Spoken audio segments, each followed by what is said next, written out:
The Ghost Ship of the Arctic. In the winter of 1847, the Arctic was quieter than ever. The frozen waters mirrored a gray sky, while the wind sliced through the air like invisible blades. A British ship, the HMS Resolute, drifted slowly between colossal blocks of ice. Captain William Hargrove stood on deck, eyes fixed on the horizon. For weeks, they had searched for signs of another lost expedition. The ice groaned, making sounds that resembled human voices. Some sailors swore they heard distant screams. Hargrove insisted it was only the wind. But deep down, he felt something unseen was watching. And the ice? It seemed more alive each day. 3 days later, a shadow appeared in the mist. It wasn't an iceberg, but a broken mast rising on the horizon. As they drew closer, they saw the dark, weather-worn hull of a ship. It was trapped in ice, yet eerily intact. No movement, no smoke, no sound. The name painted on the faded wood read, Erebus. First Mate Thomas Briggs trembled as he read it. It was one of the ships from the Franklin expedition. Hargrove ordered a team to board. As they approached, an oppressive silence fell over the crew. The Erebus felt like it had been waiting. The deck was covered in a thin slayer of snow. Doors creaked open, revealing dark, frozen corridors. There were no signs of struggle or haste, but everything was abandoned. Plates still held frozen scraps of food. Letters and journals lay scattered, as if no one had returned to collect them. Hargrove entered the captain's cabin and found a map. It traced a route deep into the ice. But dark stains marked the paper. Not ink. Only the distant sound of shifting ice broke the silence. And somewhere below, a dull thud echoed. Following the sound, they descended into the ship's hold. The smell of mold and salt was nearly unbearable. In one corner, a figure sat with its back turned.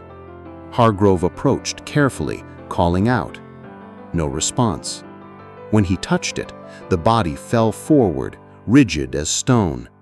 Its eyes were wide open, its mouth frozen in a silent scream.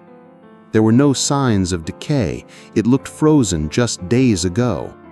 But according to records, the Erebus had vanished 2 years prior. And the man? He wore clothes that did not belong to the 19th century. That night, the HMS Resolute anchored near the Erebus. Hargrove ordered double watches. A thick fog rolled in, hiding even their own deck. Sailors began hearing footsteps on the ice, though no one was there. Others claimed to hear old songs drifting through the dark. The voices weren't human, but deep and drawn out. Briggs swore he saw lanterns glowing in the distance, but when they checked, only untouched snow remained. The feeling of being surrounded was suffocating. Hargrove knew the Erebus wasn't as empty as it seemed. Searching Franklin's cabin, Hargrove found a hidden journal beneath the floorboards. The first entries were routine logs, but as the months passed, the handwriting grew erratic and disturbed. Franklin wrote of men who do not sleep, shadows beneath the ice, and a wind that calls your name. The final pages held only drawings, elongated faces with eyes without pupils. The last date was November 7th, 1845, 2 years before the ship was found. Hargrove slammed the journal shut. Outside, the wind seemed to whisper his name. By morning, something strange was found.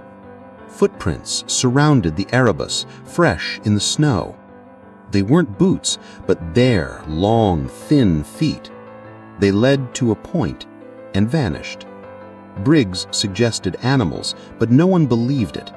The prints were symmetrical, too human.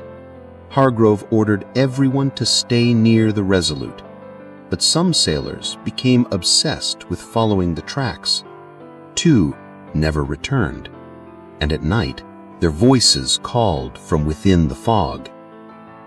On the second day, more men reported strange dreams.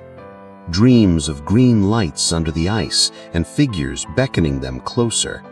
They woke drenched in sweat despite the cold. One sailor, O'Malley, woke screaming, "They're coming!" Asked who? He only whispered, "The ones who walk below." Hargrove tried to maintain order, but fear gnawed at the crew. The Erebus felt alive, and the ice around it, it moved on its own. A metallic banging echoed in the distance, as if another ship approached, but nothing ever appeared through the mist. While exploring a cabin, Briggs found a locked box. They forced it open and discovered a golden medallion inside. It was ice cold, but clearly not ordinary. Engraved on it was a symbol none recognized. Suddenly, a gust of wind swept through the corridor. The lamps flickered out and footsteps echoed on the deck. When the lights returned, frost covered the walls. At the center, scrawled in trembling letters, "Go back." But no man aboard the Resolute was ready to leave. Not yet. In the dead of night, the HMS Resolute's lookout rang the alarm bell. Everyone rushed to the deck and saw a figure standing on the ice. He wore a long black coat and an old-fashioned hat. He did not move, only stared. When Hargrove shouted, the figure began to walk but didn't sink into the snow. His steps made no sound. Then he vanished behind a wall of mist. They searched the spot.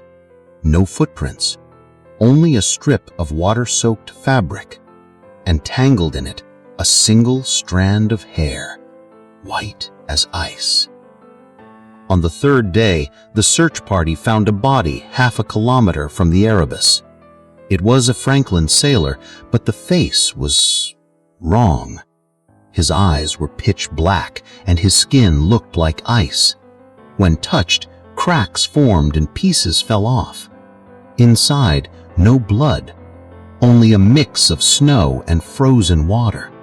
Hargrove ordered an immediate burial, but by night the grave was open. The body was gone. In its place, wet footprints leading back to the Erebus. That night, music echoed across the ice. Slow, mournful. It seemed to come from beneath the water. Some sailors crept to the edge to hear better. One swore he saw faces staring up through the ice, smiling. The music grew louder. 2 men threw themselves into the freezing water. Hargrove and Briggs tried to save them, but no trace remained. The song stopped abruptly. Then, from below, something struck the ice. 3 times. Hargrove returned to Franklin's journal. In its final pages, he found something he had missed. Drawings of a vast circle carved into the ice, surrounded by kneeling figures. A note read, "They want us to join them." Below that, written in red ink, "The ship is not ours. It is theirs." A chill ran through Hargrove's spine. If Franklin was right, they weren't the first to find the Erebus, and they wouldn't be the last. Outside, the wind howled as if to confirm every word, and the ice, it was opening. The opening revealed a black, bottomless hole in the ice. Briggs and others claimed to see lights below. Hargrove forbade anyone from approaching, but that night, 2 sailors vanished from the Resolute. They were found kneeling by the hole, staring into it, unresponsive. When they were pulled, their bodies shattered like glass.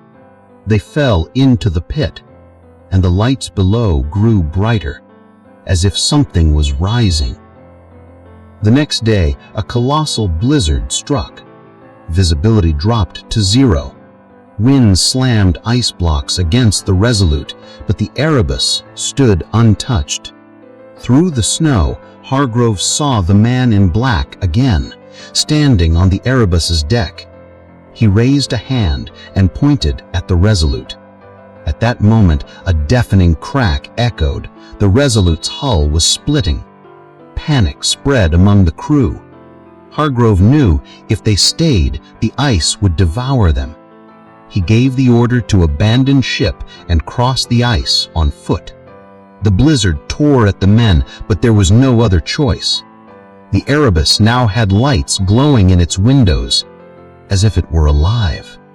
Briggs collapsed, laughing uncontrollably. He said, "They're calling and I want to go."